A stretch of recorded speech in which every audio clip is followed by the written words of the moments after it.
Сәлеметсіздер ме? Мен Бақтығалиева Перизат Жомартбекқызы.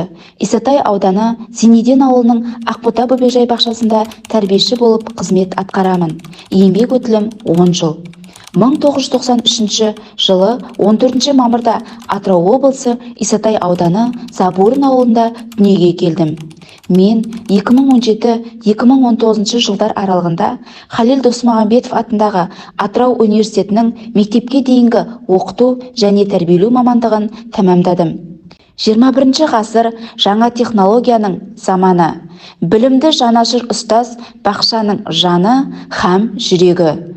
Мамандықтар арасында жан-жақты білімді, икемділікті, ерекше шәкірт жандылықты, жаңашылдықты, ізденімпаздықты қажет ететін ұстаздық қызмет.